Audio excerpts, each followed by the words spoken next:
Good evening, Manchester. How are we?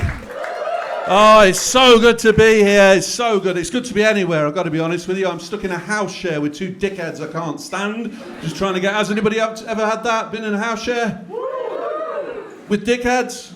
Yeah, they're fucking twats. They are. They don't cook, they don't clean, they barely speak to me, and I can't even leave because it's wrong to abandon your children.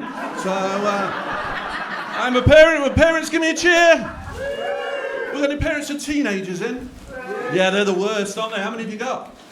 Two. They're one of each. What breed are they? One of each. You've got an evil one and a smelly one. That's basically how it works, isn't it? That's how it works. I've got two smelly ones. One of them's supposed to have fucked off.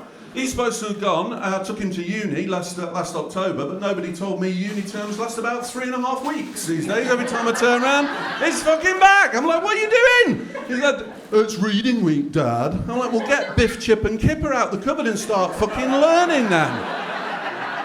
He's a dick. This time last year he was doing his A-levels, right? And that's a lot of pressure for young people, I get that. But while he was doing his A-levels, he also got his autism diagnosis. Although, you know, in hindsight, maybe he's just gay.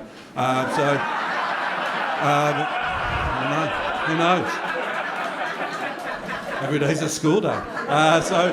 So he got his autism diagnosis. That's a lot, right? That's a lot. A-levels and autism at the same time. So just imagine, folks, how proud I was that August morning. We went in, go and get his results, got in nice and early, open up the envelope to find he has smashed his PIP assessment. Incredible. What a moment. Never been so proud of that. Like, full whack, mobility and everything. That's my car out on the double yellows out there with the blue badge. It's cooled down, he'll be fine, don't worry. It's all right, I've cracked the window open, he's just writing down number plates, he's very happy, don't worry.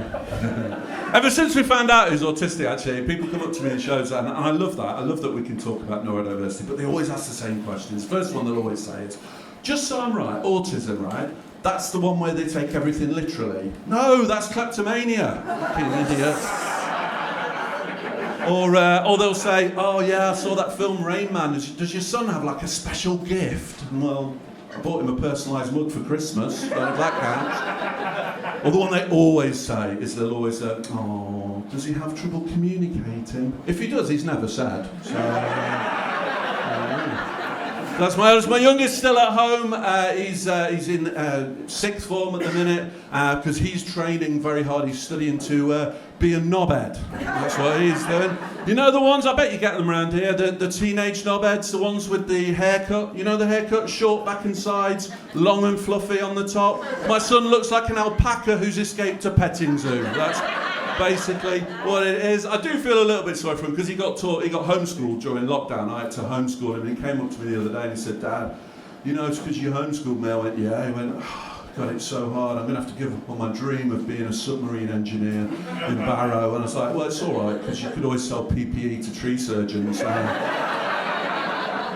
Not chainsaws, obviously. He said, yeah, I know that's all well, but what if I end up being an art technician in Eccles? I said, I know, I'm sorry. But he's a proper teenage knobhead. He's in a gang, of course he is, and his gang get up to proper hijinks. They like stealing mountain bikes, that's what they'll do. And there's people always kicking off about it on my local Facebook community group. Have we got one of those? Give me a cheer if you've got a Facebook group. Oh, I fucking love a Facebook group, especially now you can post anonymously. That keeps me well occupied. I love it. Now, I believe, right, that social media was designed to bring us together as human beings, right, to create a connection that we no longer have because we're geographically dispersed. But what's actually happened is it's just become more and more divisive. So I'm always looking for ways to bring my community back together. Now, when I say my community, you can probably imagine what my community is like.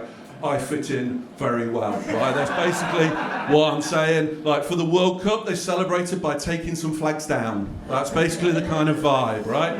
Now, there's a factory in my town. It's been derelict for ages. And recently, they started doing some work in there. So obviously, everybody's speculating. And there was this little post went up. It said, does anyone know what's happening in the factory? And I thought, here's my opportunity. I'm going to bring my community together. We're going to unite behind this. And I just put one word on that group, and that word was mosque. And boy, did it do the trick. 754 posts in 3 minutes. I've never seen so many emojis. Tomorrow I'm going to go on and tell them they're building a Greggs there, but everything's halal. That's basically I'll keep them occupied. But yeah, mostly on my Facebook group it's people moaning about the alpacas. That's the main topic of conversation, them nicking the bikes. I was sat having my tea the other night, I looked out the window and I saw a herd of them wandering down the street. Must have been out for their evening stroll before the keeper put them away. I guess. And I saw one of them was on a bike, he's popping wheelies, because that's what they do, isn't it? They find that very intimidating, don't they? They use, oh, let me pop a wheelie at you. Oh, yes, your poison balance is so terrifying. And I looked and I thought, oh, I bet he's nicked that bike. I bet that's a stolen bike. I was just about to post on Facebook, and then suddenly I thought, hang on a minute. And I jumped back up, looked again, I was like, that's mine! You cheeky little bastard, that's mine! Anyway, long story short, man, sure, it wasn't mine, because mine was in the shed chained up, and that's where he's staying till he's done his A-levels. So, a parenting tip for you there. You can have that one. So, so I am a parent. I'm also recently divorced. Have we got any divorcees in? Oh. Back on the apps for me, by the look of it.